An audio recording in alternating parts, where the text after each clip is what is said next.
हर हर महादेव, हर हर महादेव। सबसे पहले अपने शिव गुरु के चरणों की प्रणाम, मैया भवानी के चरणों की प्रणाम, स्वर्गीय साहब हरेंद्रानंद भैया के चरणों की प्रणाम, स्वर्गीय शक्ति स्वरूपा नीलम दीदी के चरणों की प्रणाम, समस्त गुरु भाई बहन के चरणों की प्रणाम। आई गुरु भाई बहन, बहुत सुंदर हमने के ये जीवन के जौन सत्य व सच्चाई बा वही पर निर्धारित एगो बहुत सुंदर भजन बा कि अब नाही रहबे गुरुजी कौनो भरम में, हमरा के राखे ली अपना शरण में।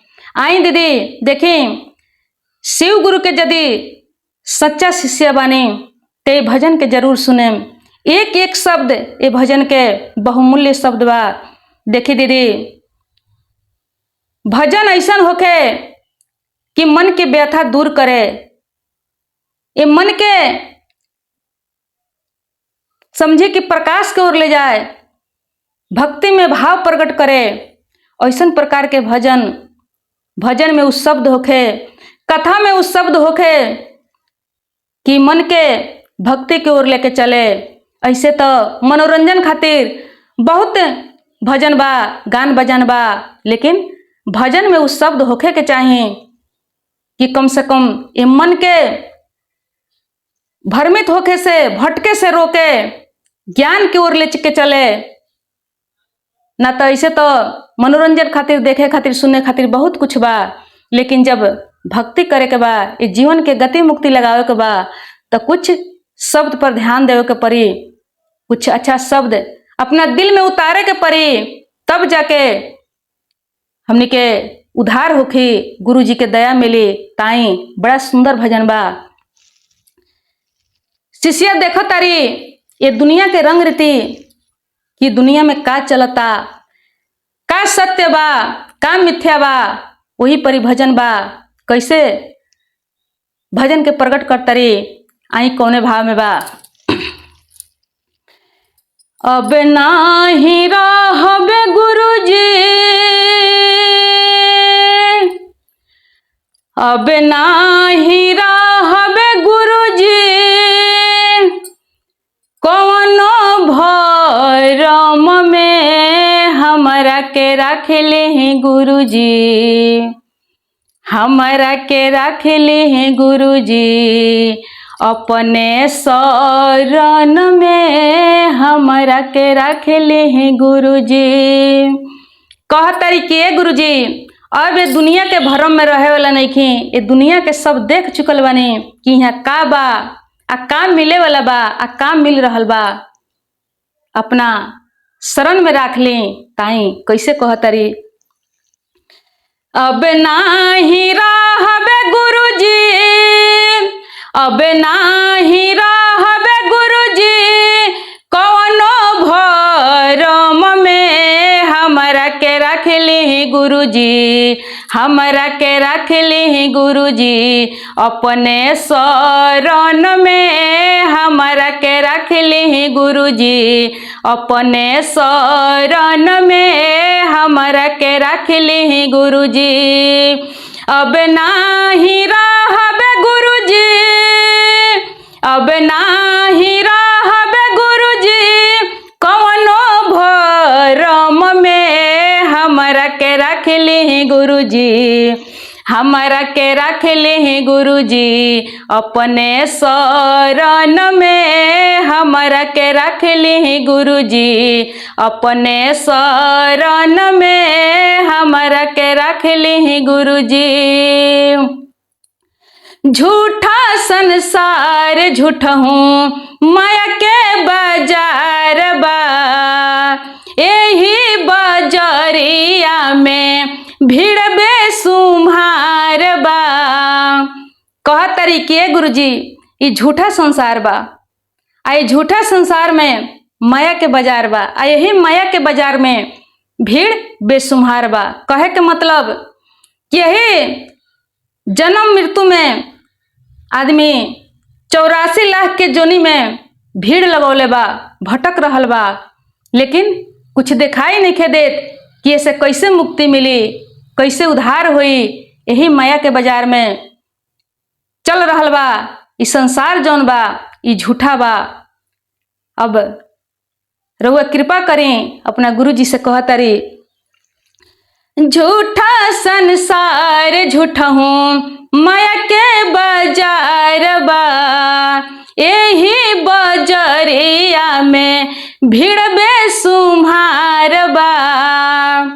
अब नाही पारब गुरुजी, अब नाही पारब गुरुजी, कवनो चक्कर में हमरा के रख ली गुरुजी, हमरा के रख ली गुरुजी, अपने शरण में हमरा के रख ली गुरुजी, अपने शरण में हमरा के रख ली गुरुजी।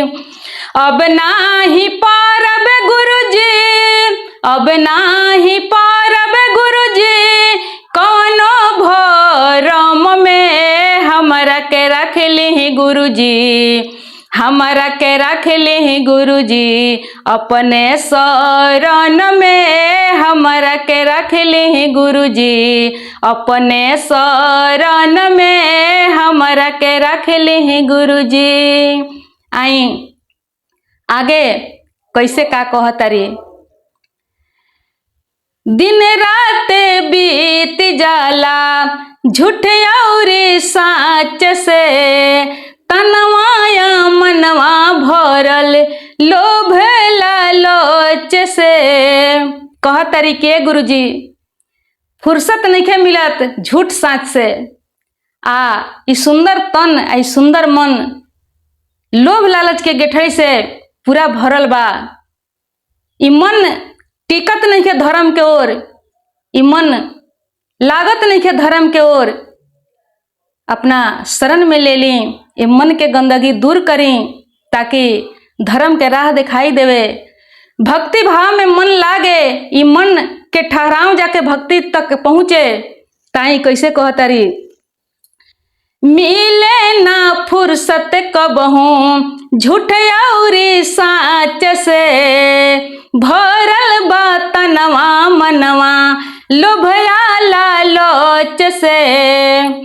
लागे न मनवा गुरुजी, टीके न मनवा गुरुजी, अरे ठहरे न मनवा गुरुजी, कौनो धर्म में हमरा के रख ली गुरुजी, हमरा के रख ली गुरुजी, अपने शरण में हमरा के रख ली गुरुजी, अपने शरण में हमरा के रख ली गुरुजी।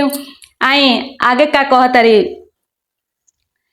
घर घर के चर्चा में बीते दिन रात हो, अपना यदि मिया के भावे नाही बात हो।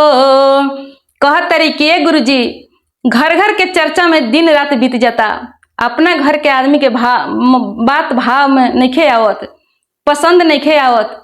देखी दीदी, घर घर के चर्चा में कितनो समय लग जाओ, कितनो समय बीत जाओ, लेकिन घर के काम कोनो समझ में ना कि एकाज होता कि कोनो जरूरी बा, लेकिन वह भगवान के चर्चा कहीं होता, भगवान के कथा सत्संग भजन होता, तब मन में बेचैनी हो जाला कि घर में हई काम पड़ल बा, हऊ काम पड़ल बा। लेकिन घर घर के चर्चा में हम रउआ एकदम माहिर बानी, हम रउआ एकदम घर घर के चर्चा कहीं भी मिल जाए तो समय के वहाँ अंदाज नहीं खे कि समय कितना आइल कितना समय गईल। आ जब 2-4 घंटा बीत जाला तो हमने के कहल जाला कि चलो हमरा ऐसे का लेवे देवे के बा, हमरा ऐसे का करे के बा, जे जैसन करी वैसन पाई। तो जब जे जैसन करी वैसन पाई तो 2-4 घंटा के पंचायती काहे के कहनी है दीदी, ये 2-4 घंटा के समय काहे के बर्बाद कहनी है, जब रउआ जानत बढ़ले बानी, ज्ञान बढ़ले बा कि जे जैसन करी वैसन पाई।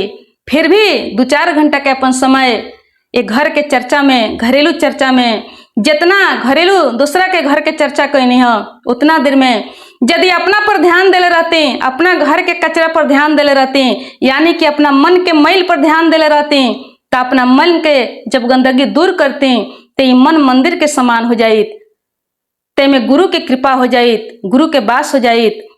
2-4 घंटा समय बितावला के बाद हमनी के कहल जाला कि चले ऐसे हमरा का करे के बा, जे जैसन करी वैसन पाई। ते 2-4 घंटा के पंचायती काहे के भइल हो, जब मालूम बढ़ले बा, ज्ञान बढ़ले बा, सब ज्ञान हमनी के बा, लेकिन एकरा के दिल में उतारल नहीं जाइला। ताई कैसे कहतरी, घर घर के चर्चा में बीते दिन रात हो, घरवा में तड़पता रे भूखे माई बाप हो। भईनी हम दोषिया गुरुजी, भईनी हम दोषिया गुरुजी, रउआ नजर में हमरा के रखली गुरुजी, हमरा के रखली गुरुजी, अपने शरण में हमरा के रखली गुरुजी, अपने शरण में हमरा के रखली गुरुजी। अब नाही पारब गुरुजी, अब नाही पारब गुरुजी, कोनो भरम में हमरा के रखली गुरुजी, हमरा के रखली गुरुजी, अपने शरण में हमरा के रखली गुरुजी, अपने शरण में हमरा के रखली गुरुजी। दया करी हे शिव गुरु, दया करी, ये मन के अंदर के मैल सब खत्म करी, दूर करी, सही राह सही ज्ञान दिखाई। हर हर महादेव, हर हर